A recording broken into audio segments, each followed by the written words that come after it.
Hey, hi, hello. Welcome to Diana Emerson. Today we are listening to Stranger in the House, and I'm crocheting and coloring at the same time because I do really just listen to it.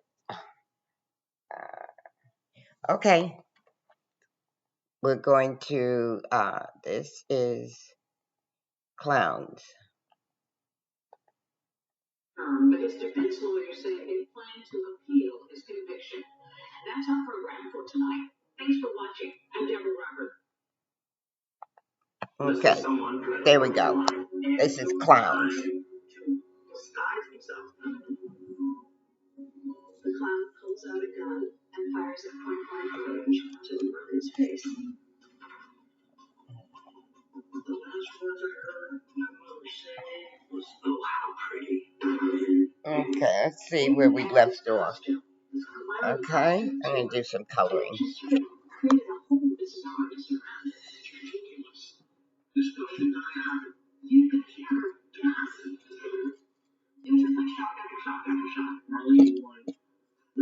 Okay.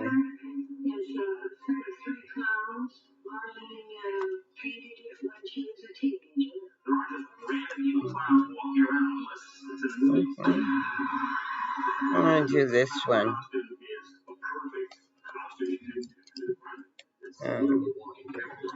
Colors. What colors?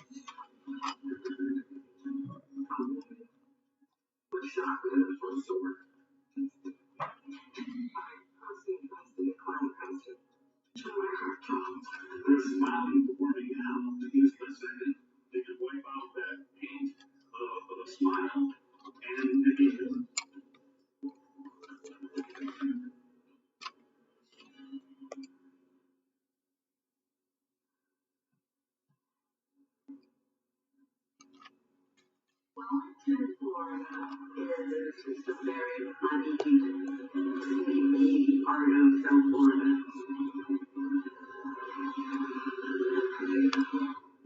It's right up against the Everglades. Wellington is one of the richest cities in Palm Beach County. We've got Palm Beach, which is the Tony Island of millionaires and billionaires. It's also home to Mar-a-Lago, President Trump's so-called Winter White House. And then you've got Wellington. You've got the Wellington of the equestrian set, where Bruce Springsteen has a house. Quiet, but lavish. The houses were built around a grass airstrip, and they all had hangars out back for the owners' planes. Now this is the way to go to work every day. So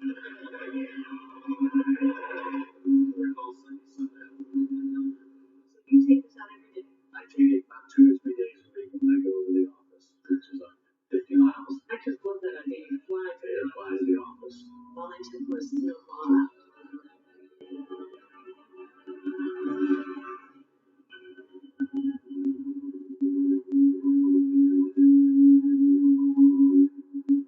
We're outside of what used to be Marlene and Michael Warren's home.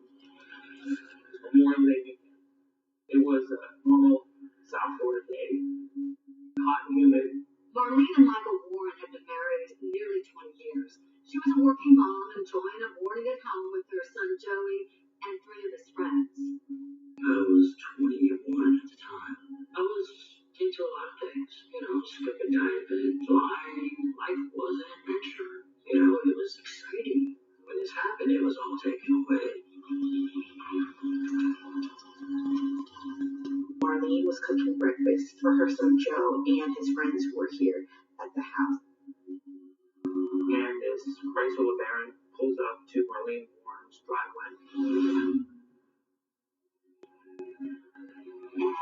And out gets somebody dressed like a clown, full, curly, orange wig, red bold nose, white face makeup, big suit, the whole deal, and approaches the door with 2 foil balloons and a basket of red and white carnations.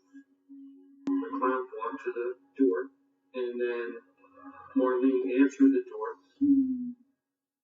hands her balloons and some flowers. I'll still remember to this day. One of the balloons said, "You're the greatest." Last words I heard my mother say was, "Oh, how pretty." And the clown pulls out a gun and fires at point blank range to Marlene's face. It felt like slow motion. I saw her fall. Then I jumped into action. I got through the door and I saw that she's been shot. She was gasping for air. Everybody in the house was paralyzed from shock, and that gave the clown the time to get back into the car and take off. I had my dog out for a walk. As I walked along, I heard what sounded to me like a nail gun. Some very excited young people came running out saying they shot Joy's mother. I ran for the car to try to chase the vehicle. I had to catch the through it. I didn't even use the road. I just drove right through the property. I couldn't catch up to the car. They rushed Marlene to the hospital. She's bleeding from her mouth. She has bone and metal embedded in her tongue. When police go to the scene that morning, it's a chaotic situation. Police immediately put out a bolo, be on the lookout for the white Chrysler LeBaron getaway car. The investigation begins. The individuals inside of the home became of paramount importance at that time. Are they able to give us a description? What details are they able to give us? I was trying to see everything I possibly could to identify color, skin, whatever. I could not. The only thing I could concentrate on is the eyes. I saw the clown's eyes when they got in the car. They were brown. Joey would later talk about the incident on a local radio show. Could you tell by their gait or by their mannerisms whether the person was a man or a woman? Well, to me, it seemed like a man was the big hand, the size of the person. From the South Florida Sun Sentinel in association with Wondering, this is Polonius Florida, the podcast that leads you into the dark side of the Sunshine State. I'm your host, David Schutz. This is a case that has been both fascinating and confounding to true crime enthusiasts for decades now. It was even the topic of a hit podcast called Kill a Clown Run. Okay, I got my medicine. I took my medicine. Yes, Lulu, I took my medicine. Thank you. Okay, no barking. Come on. I took the medicine. I'm okay.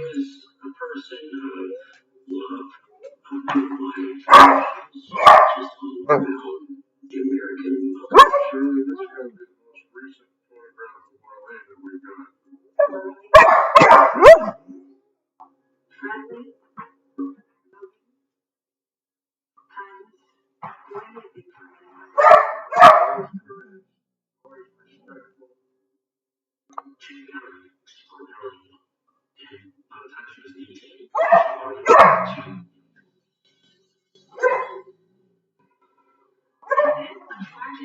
Marlene's first husband suddenly dies, and at 20 years old, she's a widow with 2 young children. Not long after Marlene is widowed, she meets her next husband, Michael Warren. We had a pretty good relationship.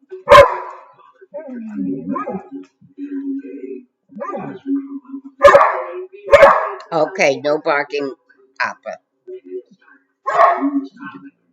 Please. It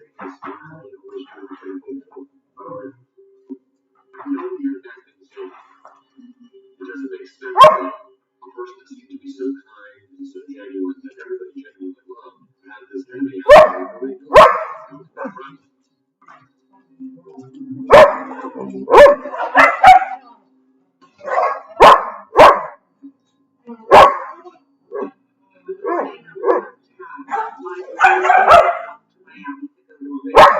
Oh, No barking.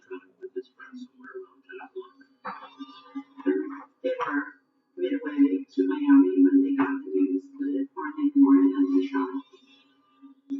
So he turns around and heads straight for the hospital where Marlene is clinging to life on life support.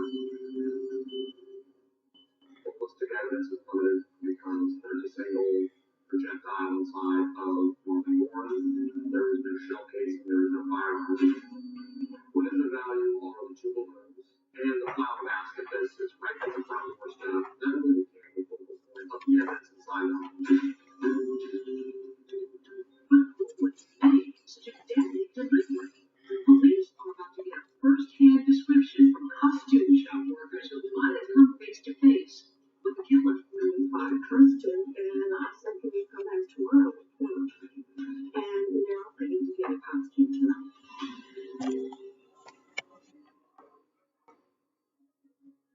This is Killer Clown.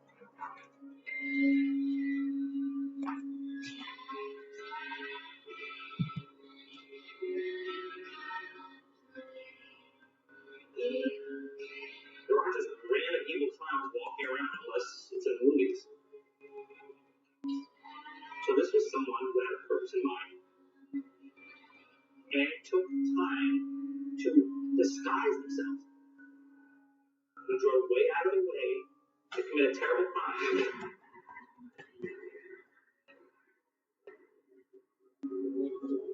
And then afterwards had a plan to escape.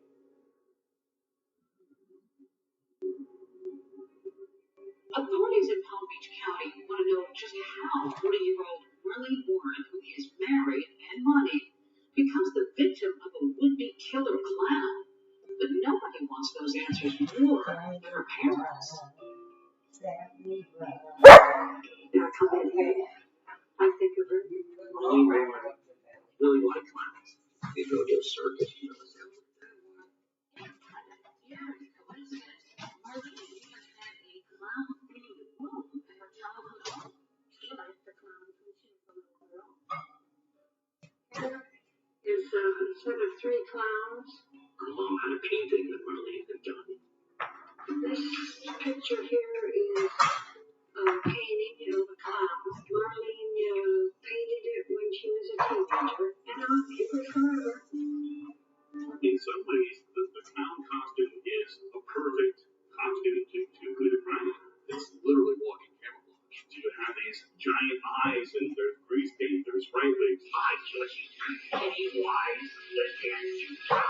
For years, we've been a culture kind of terrified of clowns, from the 2-part blockbuster Stephen King series, It, to the panic that gripped the country in 2016 when creepy clown sightings were popping up all over the country.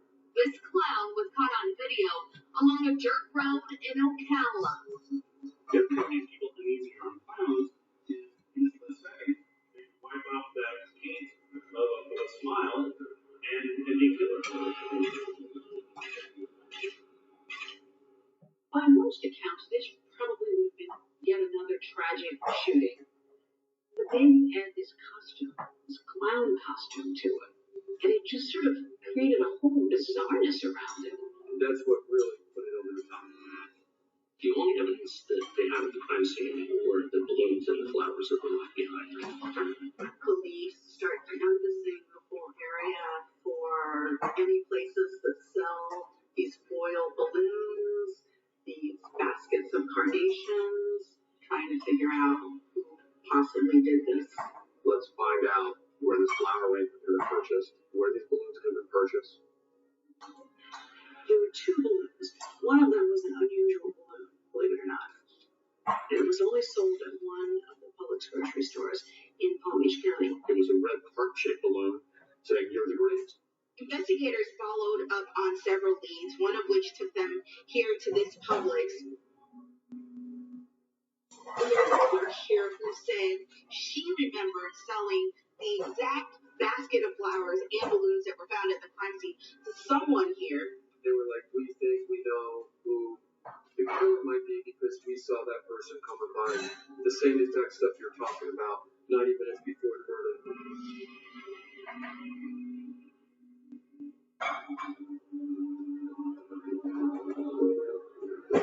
The detectives tried to locate the clown costume in the very same fashion they tried to locate these balloons and these flowers. What costume shops have, sold clown costumes in the past week or so? I received a phone call from a detective from the sheriff's department, and he asked me whether we rented clown costumes or sold them. The owner of a costume shop in West Palm Beach told police that two of her employees sold a customer a clown suit just a couple of days before the shooting. You'd close, you'd lock your door? Right. And then what? I'm going to buy a costume, and I said, can you come back tomorrow? We're closed. And now I really need this tonight. I need to get a costume tonight. The urgency might be understandable if it was Halloween, but remember, this is May. The person was extremely persistent in wanting to get inside. I need to purchase this. I need to purchase this. I need to purchase this. They said, okay, we can make this happen really fast. They were very quick in making their selections.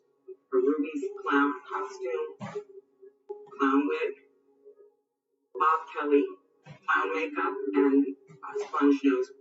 They didn't buy anything that was expensive. They really bought the cheapest stuff that they had. What stuck out to the two ladies is that the person said, I need to have extra white makeup to cover the face completely. So the person was certainly concerned with anybody being able to see their face. When asked what the person looked like, Deborah Offer used an interesting word, androgynous. Rather tall, I'd say probably around 5'8", brown eyes. I remember thinking you really couldn't tell if it was a man or a woman. What also stuck out to the ladies was that the person was not interested in buying clown feet. They sold this individual a clown wig, clown costume, makeup with extra white, but no clown feet. This is a red flag for detectives because the clown who shot Marlene was not wearing typical clown shoes, as Joey had mentioned in that radio interview. Were they wearing clown shoes or were they wearing civilian shoes? Some of the army didn't get better didn't like it was part of the clown outfit. After being peppered with all kinds of questions from a detective, the costume shop owners finally asked, what is this about? I said, can I ask, please, what this is in reference to? And he said, well, you're probably going to read about it all over the papers tomorrow morning, but a woman was shot at her front door.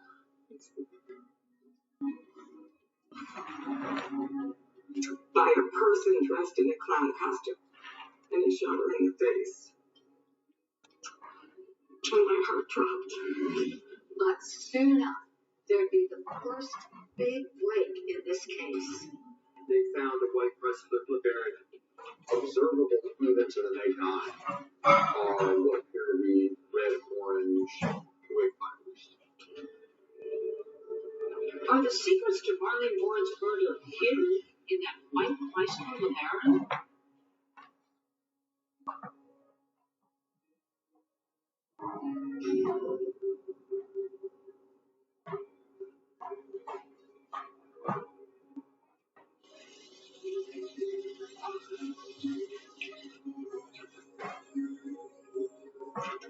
Marlene Warren was shot in her home in Wellington, Florida, at point-blank range by a lone assailant dressed as a clown. The clown then left the scene in a white Chrysler LeBaron. Everybody's been chasing that ever since. She didn't deserve this. She was a very caring, honest, loving, kind person, and for this to happen, it was so tragic. Marlene died on Memorial Day 1990. I held her hand the whole day, hoping if I felt something that we would not have to unplug that machine. But there was no hope. That was the hardest thing that my grandmother had to do, to tell her to turn that machine off. Her funeral was held about a week later, and the investigators were there at the funeral, taking pictures, keeping track of who was in attendance. Investigators were watching to see how people acted and what they did. Usually when a spouse is killed, especially when it's in their home, it's almost always the spouse. So it's no surprise when police take interest in Marlene's grieving husband, Michael Warren, who had told them he was on the way to Miami with friends on the day of the murder. Even though Mike Warren had an alibi, he was the husband, and so naturally police are going to be looking at him as having potential involvement. Mike Warren had been selling cars in South Florida for a number of years, and by 1990, he was running a lot called Bargain Motor. It was one of those places that you went if you had really bad credit and you needed something to drive.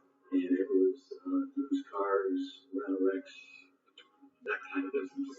He was more of a blue-collar guy. People said he wasn't very educated. He looked like he had had a rough life. He was very hardworking. He'd arrive at the lot early. He'd leave late. He was a good salesman. Very charismatic guy. Michael Warren is a confidence man. He is smooth, okay? And that's not a compliment. Bargain Motors really takes off, and that becomes his main source of income. Suzanne Gould was an office manager of Michael's car lot, and she told us a lot about Michael. His smile was possessive. If you ever met a salesman on a car lot and just felt completely like that was the most honest person, he had an air of confidence. Those who knew Michael Warren say trouble seemed to follow him everywhere. His plane disappeared once, and it shows up somewhere with a broken engine. Nobody knows what happened. He had racehorses at one point, and one horse shows up dead. He was that kind of guy. Oh, okay. He seemed to have a different side. Just a second on where you was at. Just different. While Mike was managing his car lot, his wife Marlene was doing okay too in her own right, owning a slew of rental properties on the rougher side of town. Marlene primarily operated a lot of rental properties in the West area. She had a bunch of apartments. She collected rent. She had it really organized. They ended up amassing about 17 different pieces of property in Palm Beach County. In fact, that's one of the early leads authorities investigate. That maybe one of Marlene's angry tenants shot her. She managed a number of different rental properties, so it may be suggested at some point maybe it's a disgruntled renter. No viable suspect that was linked to a disgruntled tenant was ever developed. What kind of reputation did they have in the community? They were just hard, workaday people that wanted to create a good lifestyle for their family. From the outside looking in, everything may have seemed pretty normal. But this marriage, like most, wasn't exactly picture perfect. Michael does spend a lot of time at a Bargain Motor, which causes strain in the relationship between the two of them. Michael was home last and last, and it seemed like their relationship was really kind of on its last legs. But with so many financial entanglements, divorce was out of the question. If there was ever to be a divorce, it would have been complicated. Of all of the things that the Warrens owned, the big house in Wilmington, all the rental properties, if she were to pass away, then he would be the beneficiary. In the days following Marlene's death, her stepdad, Bill, has a gut feeling about his son-in-law that he's hiding something. This is Mike. I don't think that she's done it. But I know pretty damn well that you know more about it than you're letting out. And he says, honest Bill, he says, I don't know. And then we change subject. Suspicions are one thing, but none of it proves Michael Warren is connected to the murder. Michael proclaims his innocence, and he even goes on a local radio show to defend himself. At what point did the investigators start pointing the finger at you being involved in some way? They went away.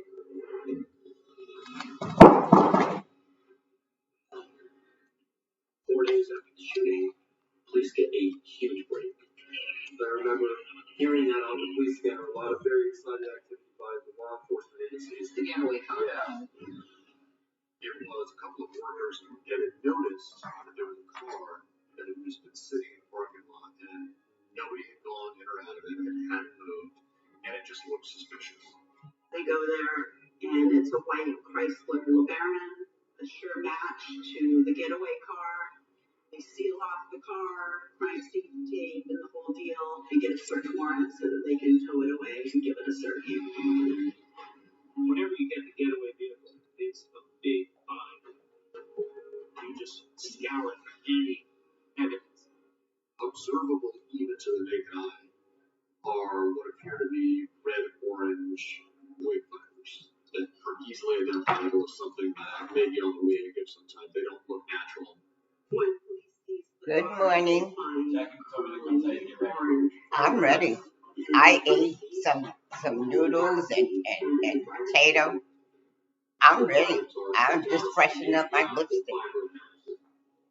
The result was that unnatural. What time is it? It's a man-made fire. Huh? Is it? Oh, wow. Okay.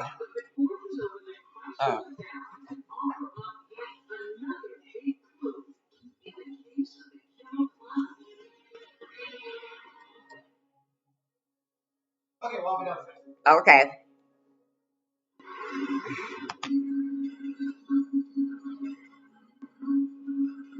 The zombie Baron is a huge breed.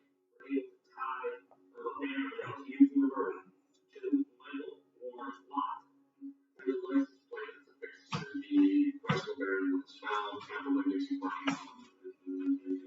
They run the car, they find out that it had been from a Payless used car lot and had been reported stolen about 2 weeks before. The interesting thing about Payless car rentals is that A-Bargain Motors is sort of at war with Payless. Bargain Motors, of course, is the car lot that belongs to Michael Warren.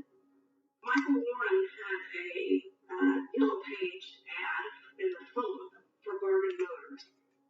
And Bargain Motors ad had very large letters, Payless. It was an ad for Bargain Motors that looked a lot like the Payless ad.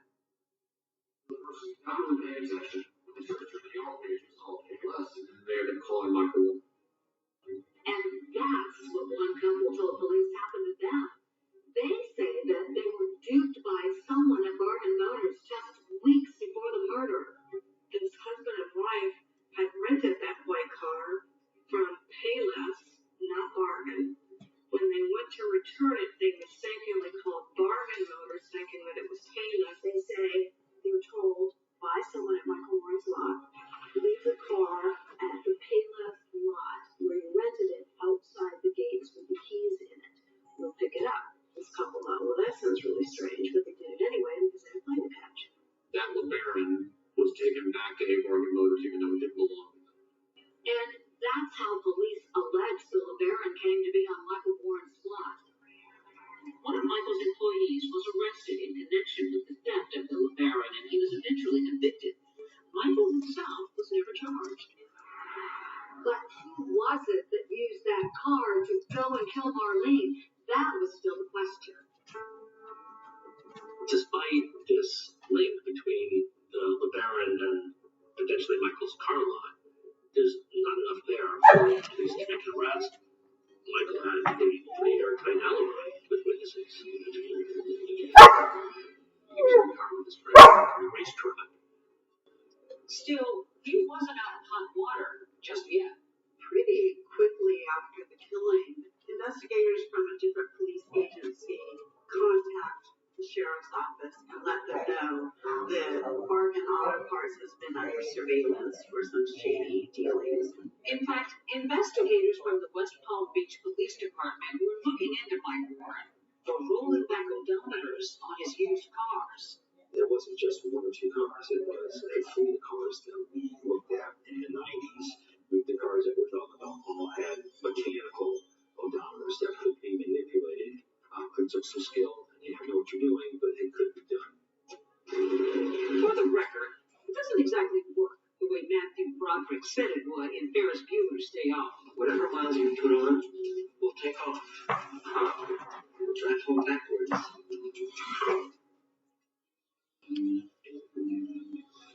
And by October 1990, some 5 months after Marlene's murder, police execute a search warrant at Michael Ward's car dealership.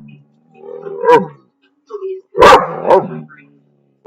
they go in, they swarm the property, they take it away, filing cabinets, insurance information, slew of documents.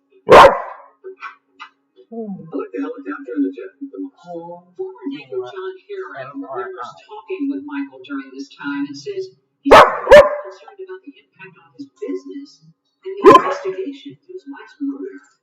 He said they're taking all my files, they're taking everything, and I'm going to be out of business. I thought it was a little bit strange that he didn't say anything about the shooting. I asked him, did you do it? Of course not. You asked him to his face, did you kill your wife? I said, you didn't do it. Take it up. On October 26th, Michael Ward is indeed arrested, but not for murder. Michael is charged with 66 counts that included odometer tampering, grand theft, and racketeering. Michael goes to trial for those fraud charges, but there's one big elephant in the room. In open court, one of the assistant state attorneys said that Michael Ward was a suspect in the murder, and that opened a can of worms. It gave Michael Ward's attorney the option to say the sewage Northside Radiology. Telephone number 770-667-4089. The VA authorization code is VA003071019. Prison to start his 9-year sentence. Meanwhile, the investigation into his wife's murder was still open. A lot of different angles were taken to try to investigate the case, trying to turn up something. A lot of other witness statements were looked into. Tips would come in, and the different callers would say they got a lead as to who the killer clown was. At this point, the only evidence prosecutors have is circumstantial, but prosecutors still don't have that proverbial smoking gun. But would Michael's wife solving his wife's murder? There were really intense rumors going around that Michael Ward was having an affair with someone at his car wash, being carried out right in front of everyone's eyes.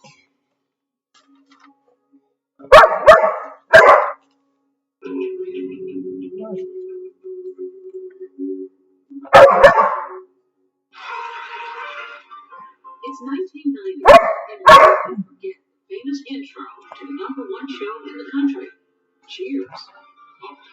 Not all men are evil slime. Oh, yeah, sure, you would defend them. People everywhere want a Beanie Baby. This is Lance, Allie. This is Gordon, and nearly everybody's got Ice Ice Baby playing on their Sony Walkman.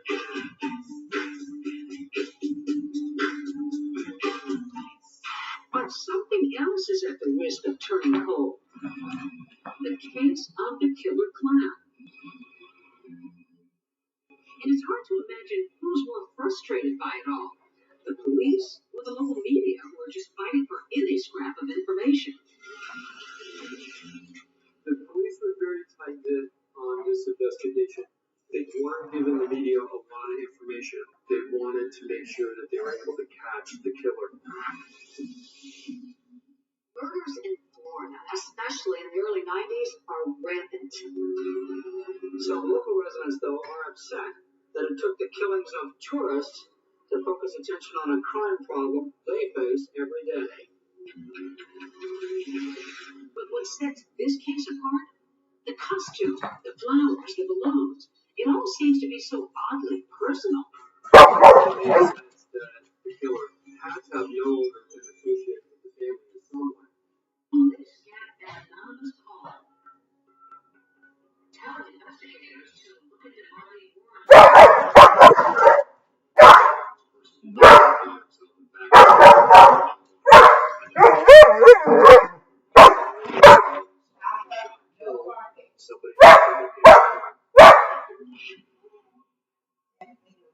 The people that police were questioning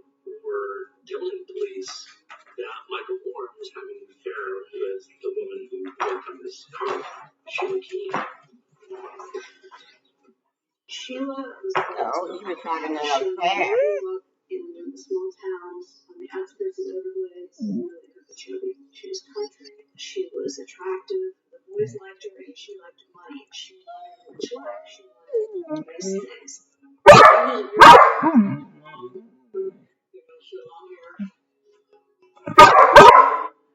No barking. On the podcast, The Killer Clown in Wellington, the former office manager at Bargain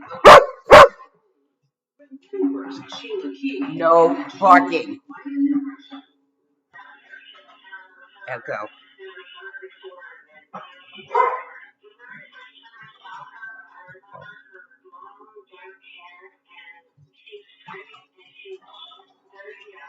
Get off my. I said no barking. No barking.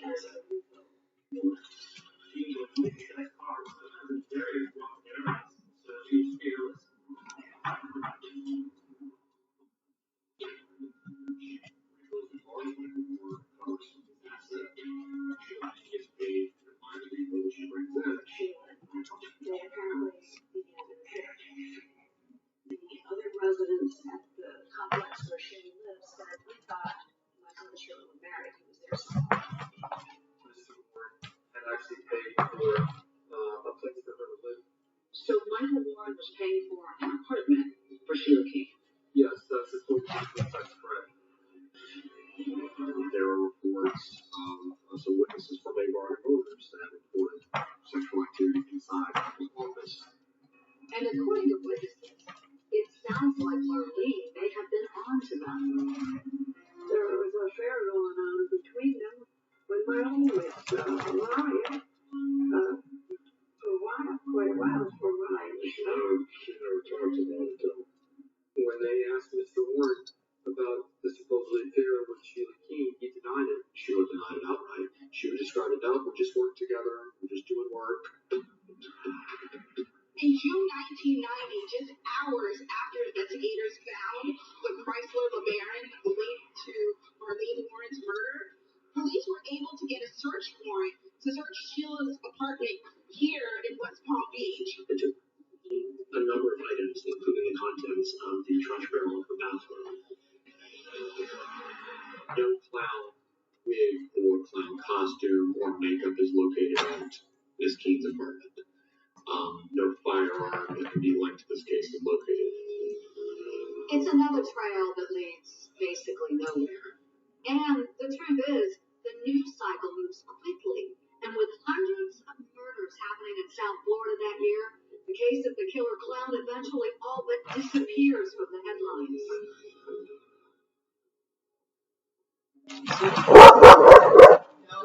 Unsolved murders. No barking. There's sometimes a squeaky wheel that gets the grease. Family members, it's not unusual to hold their own press conferences to try to do more than what they're doing. That's what happened in this case. Unfortunately, Marlene kind of got lost.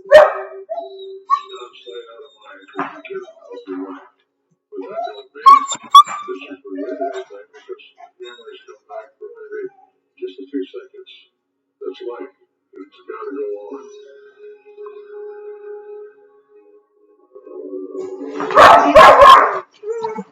But something profoundly breaks the case of the clown. You see a case like this, it's been and it's frustrating.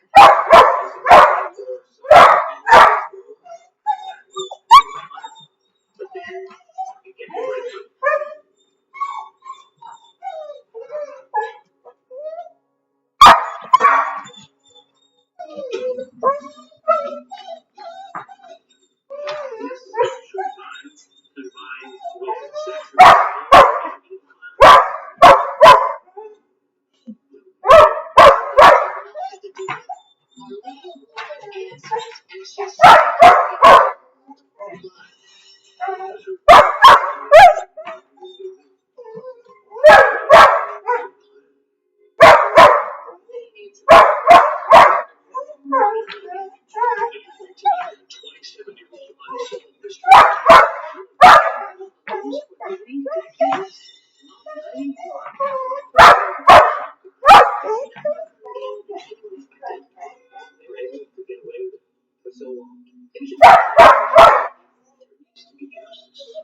was on the back burner and still on the burner.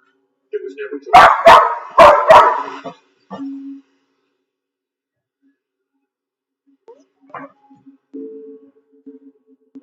So this case really took on new life in 2013 when the Palm Beach County Sheriff's Office was able to get a $125,000 grant. The cold case federal grant has enabled them to go back to this case and say, hey, we got some monies now for some enhanced testing. Back in 1990, the labs were not even utilizing DNA as we know it now. Forensics, as we know it today, was in its infancy. Back then it was fingerprints, fiber analysis, eyewitness ID. That's how cases were proven. As the science has advanced, we had the ability to then go back and say, okay, we've got this old evidence. What can we do with it? And by 2013, the case is being handled by a new sheriff in town and a new assistant DA. I came into this and I looked at it basically with a complete fresh line, fresh set of eyes. When you work on a cold case, it can be very challenging. Witnesses may not be around anymore. They may be deceased. Law enforcement witnesses may have retired. And you have to have an open mind in how you work on these cases. In his fresh look at the 23-year-old case, Reed Scott goes back to that physical evidence found in the white Chrysler LeBaron, those questionable fibers, and something else. Witnesses also say that there are strands of what appear to be longer human-like browning inside that vehicle. If it was human hair, that would now provide something those other fibers would not. DNA.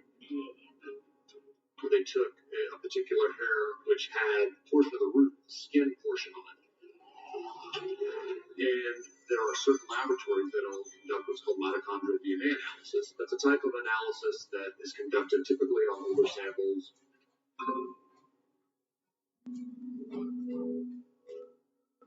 And beyond the physical evidence, there is yet another clue that keeps nagging at Reed Scott. Deborah offered, the woman who managed the costume shop almost 30 years ago, she had the intention of getting it closed. She told the original investigators that the person who purchased the clown costume was in fact a woman.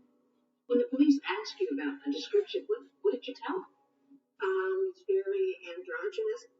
Had on long jeans, men's work boots, and lumberjack kind of checkered shirts.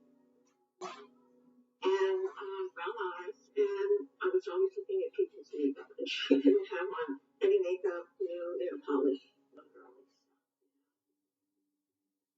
Marlene's son, Joey, who witnessed the clown leaving, said he had thought it was a man. That's only because of the person's size. To me, it seemed like a man.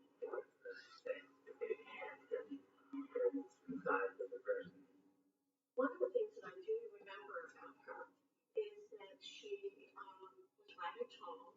I'd say probably around 5'8". And even a critical piece of information provided to investigators right after the murder never led to an arrest. The case had long gone cold, and Michael Warren was moving on with his life, seemingly leaving the grief of losing his wife behind. And in 1997, he had a new woman in his life, a girlfriend named Debbie. I'm just going to sit relax. We're on our way to the gym. He moved up to the Blue Ridge Mountains, living a very quiet life. Michael owns a little fast food joint called Purple Cow, which he's playing with Debbie. The Purple Cow is a little drive-through fast food restaurant right off of the This is what I highway. need to tighten up. It has 3 life-size How do you lose weight in the waist? I gotta look that up. Yeah, ribs, fried tomatoes. They're really to the steak room, and they got white intimidator, which is a pound of pure meat. Michael and Debbie work long hours, sometimes 6 days a week. Maybe would actually come on the grill. She would do the water window, the grill, look from her and that window and the phone at the same time. When I got all afraid, he was handcuffed state. I could read my eyes and keep going. By most accounts, Debbie and Mike treat their staff like family. We would act like my dad. He taught me how to cook. Like he taught me my multiplication table. Mine would take up the cow, he'd send everybody on cruises. He would pay for it all. There ain't anything motion and Nassau. He made sure you were taken care of. They were in love. Like you just look at Benny and tell me she loved him. She had that explorable in her eyes. Like every time she looked at him, she would smile. They had a sprawling mansion on the lake in the Blue Ridge Mountains. Steepled house, brick, very fancy with the boat dock out front. And the two of them were known in this very tight-knit community as a happy, fun, very close couple. It was such a real relaxed relationship. Just enjoying being in each other's company. You can tell they cared about each other. Well, they both handsome and Very loving relationship.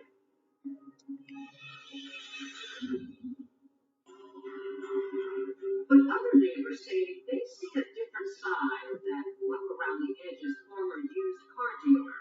Vicky and John Chittister say they had a nasty run-in with Michael Warren after he suddenly shows up at their lakeside property trying to haul away rocks with his tractor. I told him to put down the rocks and get off our property. he said, it would be neighborly about this. And I told him, I said, the neighborly thing would be to call over and ask if you can come over here and do that. And he said, he's like, what are you going to do, you scrawny? I said, I'll tell you what I'm going to do, you fat ass. But he wouldn't get off the tractor. And so he unloaded the rock. He was the bully. Somebody thinks he's going to get what he wants. Yes, exactly.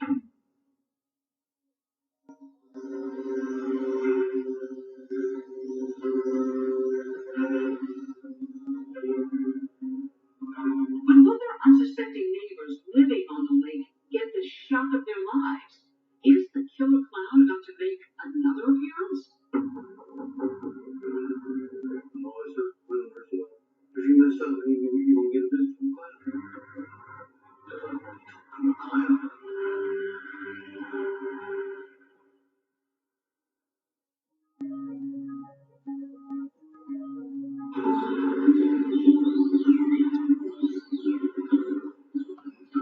Mike Warren was living a new life with his significant other, Debbie, in Virginia. But dogged reporters back in Florida never gave up the scent.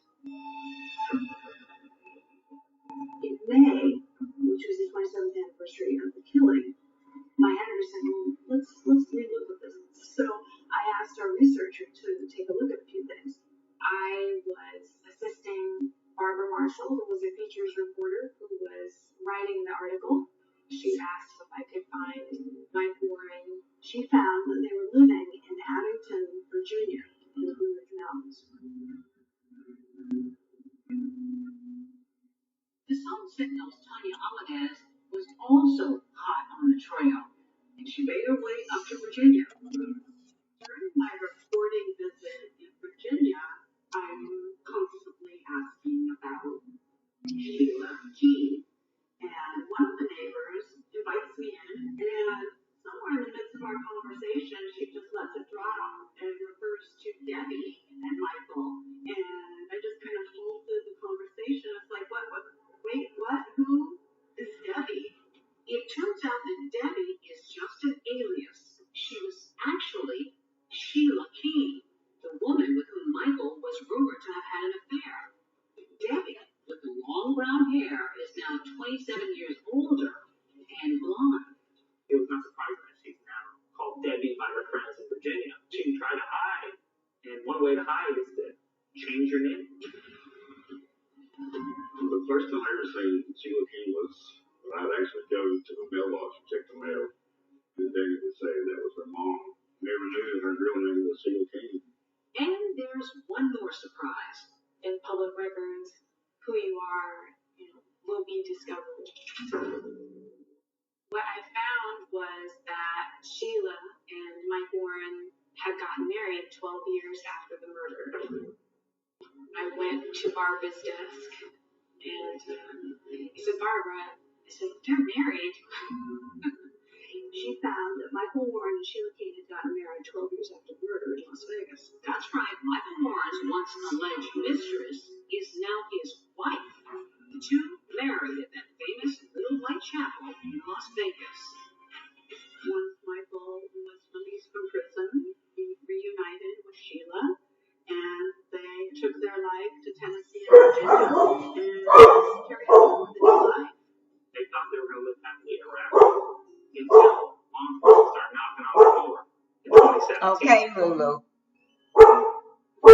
Lulu, are they coming through the door? Murder of an individual that occurred back in 1990. Lulu, they're coming through the window? The interest that they were looking at, it was out of their camp in the area here in Point. They give a very low profile. They, I guess, sort of flew under the radar. Palm Beach prosecutors have by now issued an arrest warrant based on new evidence of their own.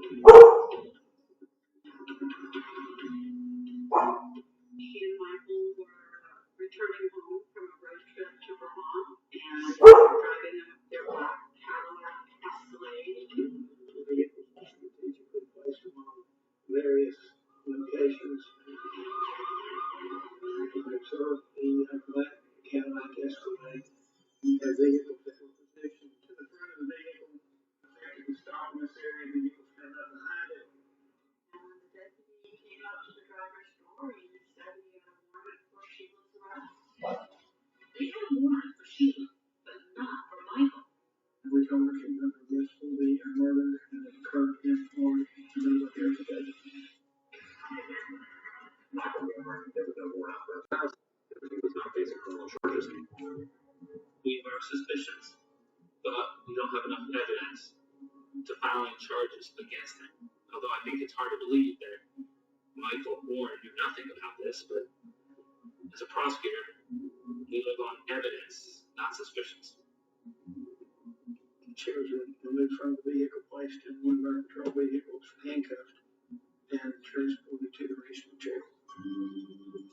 He was questioned briefly on the side of the road and he was released. A major break tonight in a 27-year-old unsolved mystery. Police in Florida arresting a female suspect in what had been called a killer clown.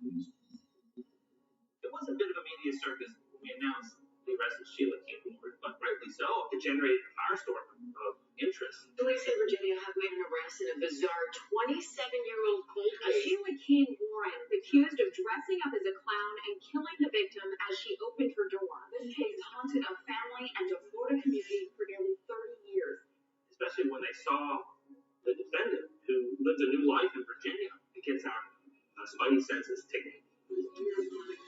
This was a tenacious effort on the part of the cold case detectives, the people from the state attorney's office, and the FBI. She is anxious to be transported to Florida. She is anxious to have her day in court and prove her innocence. We filed the notice of intent to seek the death penalty today, just now, with the court. At first appearance, she appeared to be shell-shocked. No lie. Sheila pleads not guilty, even with the death penalty hanging over her head. Sheila said that she could not possibly have committed this crime because she was out reporting cars at the time. Not only is she not pointing a finger at anyone else, she continues to proclaim her innocence. When the Warrens' Virginia neighbors heard about Sheila's arrest, they were just flabbergasted. I love her unconditionally, regardless of how it turns out. And just have a pray that she's not guilty.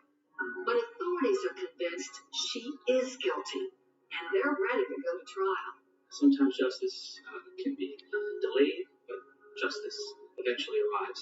While Sheila is behind bars, there's yet another surprise. Police dredge up a car from the Florida Canal, hoping to find the murder weapon. The allegation was that the clown costume, the wig, and firearm were to be found inside.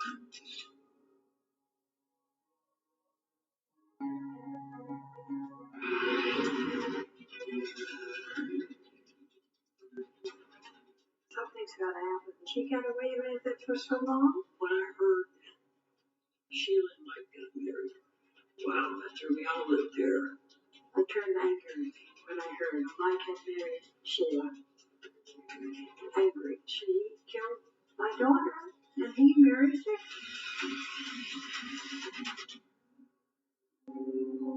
Sheila King was the only one that had the means, motive, and opportunity to commit this crime.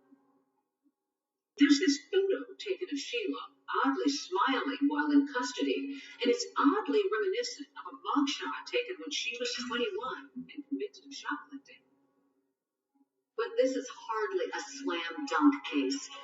Anytime you're going to try someone for murder, it does help to have two things: a positive ID from an eyewitness and the murder weapon. And in this case, you have neither. But just 5 months after Sheila's arrest, investigators are wondering if they finally hit pay dirt on that missing murder weapon. They get a tip out of the blue from one of Michael's former employees. That former employee tells investigators he has information about where to find a second car he claims is connected to Marlene Warren's murder. Inside that car, he says, is a critical piece of missing evidence: the murder weapon.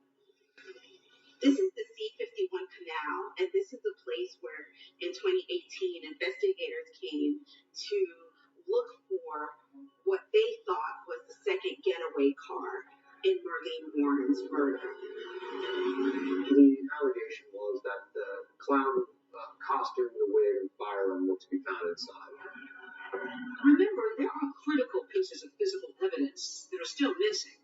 So the question is, could they be hidden in that car at the bottom of that murky Florida canal? They dredge the canal. A car is pulled out of the canal at the exact location where the vehicle is supposed to be. It's almost like a body being exhumed from the grave. They ended up fishing out a 1982 Audi from this canal here. And when they looked inside, ultimately they couldn't find anything that would connect that car to Marlene Warren's death. It turns out to be a false lead. And that leaves prosecutors trying to build a case that is almost entirely circumstantial. It's the story that the evidence tells altogether. Can you link enough of these pieces of the puzzle together to paint a compelling picture?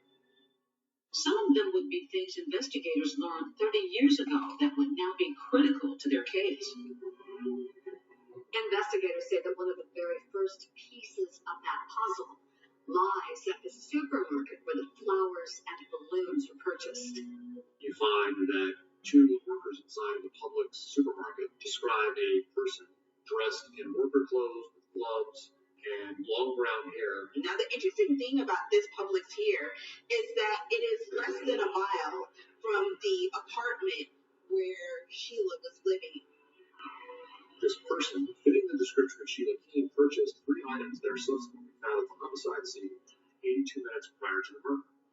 And then there's that description from those costume shop employees from the very first week of the investigation, the ones who ID'd Sheila from a photo shown to them by the police.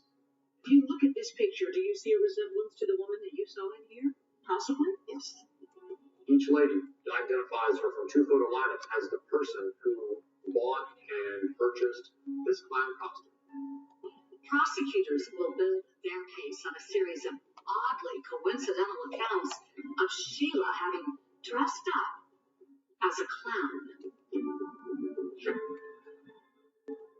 There was a man who owned an auto parts store in the little town of Pahokee, and he called police with a very interesting story about Sheila King. She came in wearing a full clown outfit. She said she delivered flowers and stuff and is a clown. We teased her about being in the clown outfit. She gave as good as she got. She grabbed her stuff and took on off. Never saw her again. And then there's this photo taken years later at the Purple Cow showing Sheila with her face painted like a clown. There were reports that somebody fitting Sheila King's description had bought a clown costume. There were reports that somebody fitting her description had bought flowers and balloons.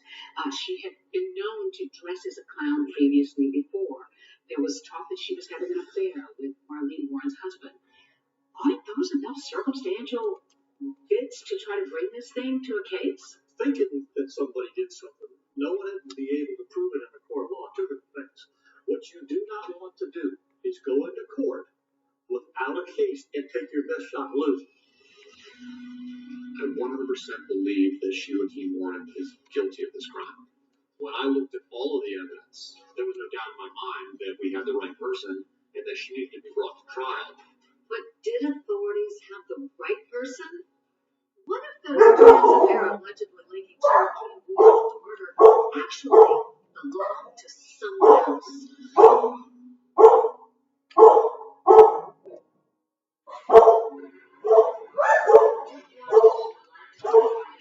Lulu. 30 years later, he suddenly Lulu. an honest interaction. The first time I was in a setting with Sheila Keene was at her house. Probably about 6 months or so before the murder. Lulu. Mike's mother said, Lulu. "Honey, you're gonna have to watch that. This is very Okay, you gonna have me come up there? Was that the only thing you're out there with? The cooking?" And she turned around and smirked and said, "Yeah." And that was the end of the conversation.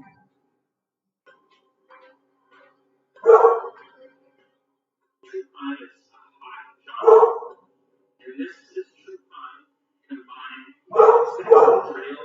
There's a lot of unanswered questions for decades going back. It has all the makings of a major TV. But some truth is stranger than fiction, and as prosecutors are preparing for trial in a killing 3 decades old, it's clear that you're depending on DNA in your case. When this case was originally investigated, DNA was in its infancy. You had some DNA for blood evidence, but not for hair. And that's what really broke this case. Remember those 2 strands of brown hair detectives discovered in the white Chrysler LeBaron found back in 1990? Decades later, they sent those old hair samples to the FBI for advanced DNA testing, not available back in the 90s. There were 2 hairs that were looked at. One hair is designated as hair 39-1. When they took 39-1 on and separated the blue portion of the hair, mitochondrial DNA analysis was done, and it was determined that Sheila Keene Warren is the source of that. That DNA match, prosecutors say, Okay, I'm ready. was in fact the killer clown. Prosecutors say the results of these new DNA tests are what they finally need to go to trial. What this case is really about is an innocent woman who's facing prosecution for a crime she didn't commit. Oh, she did. She was solitary confinement at the Palm Beach County Jail soon after her arrest and has been there since. Sheila has been in jail awaiting trial for 5 years. In 1990, there was absolutely no forensic evidence found on scene related to or tying the murder to Sheila Keene Warren. Enter Ray Rosenfeld, a powerful trial-tested defense lawyer who represented several high-profile Florida defendants. Ray represented Dolly DePolito, who was accused of hiring a hitman to kill her husband.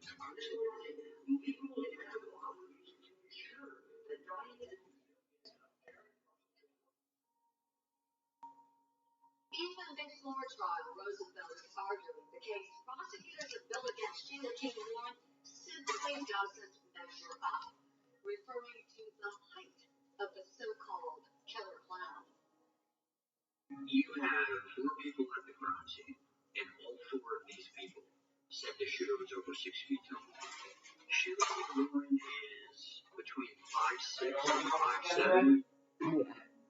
The fact that one witness described the kind of 6'1" does not hurt the case because you have people who identified Sheila Keene Warren as the person who bought the clown costume. You're wearing this clown costume where you have a wig on your head.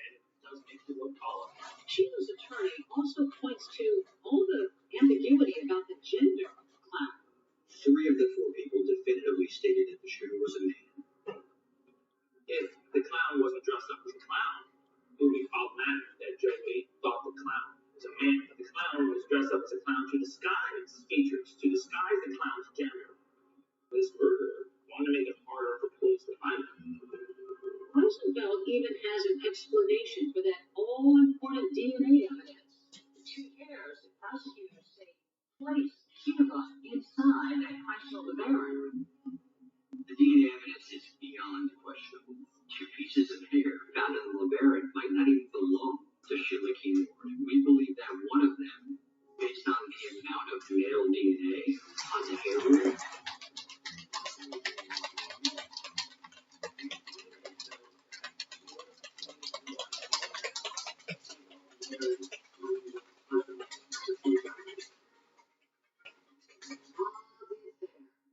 That's a tough one for the defense because she was rumored to be involved with him romantically, and then lo and behold, she marries him after his wife turns up dead. God, having an affair with Michael Moore before marriage to Malcolm. they made earlier success. And even though none of the evidence fit, they essentially had 14 Okay. pieces of You just you ready? They went from not having Okay. to Okay. Okay. circumstantial evidence stacked on circumstantial evidence to convict this woman. The law that we needed killer clown trial out of Florida. This lady judge said you told me for me to come. Hearing will continue tomorrow. We're going to other pieces of evidence. They have to do is convict her on them. There needs to be justice. But with justice already delayed and the start of the trial just days away, a courtroom shocker nobody saw coming. A huge surprise. The fabled clown sighting file has been found.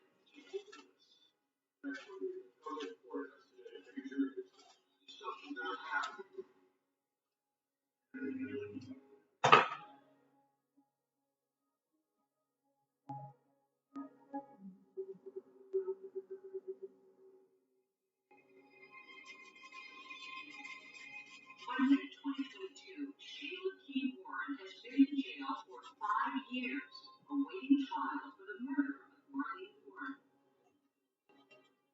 It's 8 days away from trial, and suddenly, a huge surprise. The fabled clown sighting file has been found.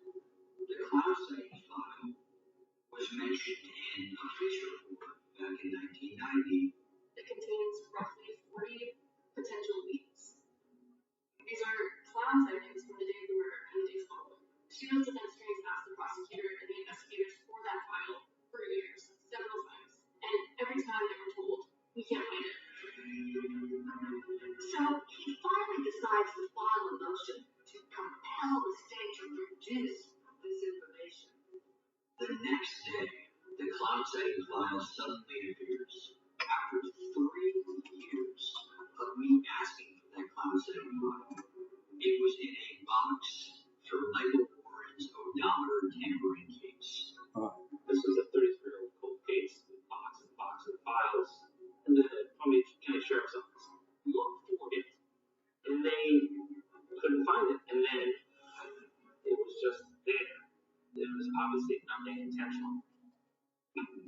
The day jury selection was supposed to begin. The attorneys had to reconvene in the courthouse to explain why this had happened. How is it possible that the sheriffs didn't see that file? Right? It's ridiculous. This stuff should not happen. So at that point, the judge gives Sheila's defense 60 days to investigate this case. When we received the clown sighting file, our investigator pretended to track down these people. Numbers were disconnected, people had moved. I mean, we couldn't track down these people. We're talking 32, 33 years later. So in the months leading up to this new trial date, Sheila's defense continues to file these motions trying to suppress some of the prosecutor's key evidence. One of those pieces of evidence is a mysterious fiber. This 6 to 8 inch fiber was found embedded in a balloon ribbon left at the scene of the crime, but investigators didn't find it until decades later when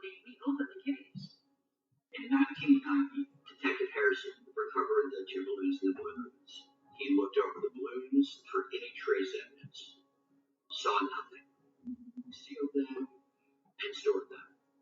This evidence gets passed year over year through multiple people before, in 2013, an investigator picks it up and finds a mysterious fiber that no investigator has previously reported seeing. Alright, well, don't fuck the house up. White and red ribbon, and my throat was just getting stuck as I was trying to go through the ribbon. And as I got closer, I noticed that there was a fiber that was in the ribbon. After 24 years, this fiber suddenly appears. It's absolutely preposterous. I got my teeth. The fiber got the evidence back by contamination. Well, off to the gym, but we know Sheila did it.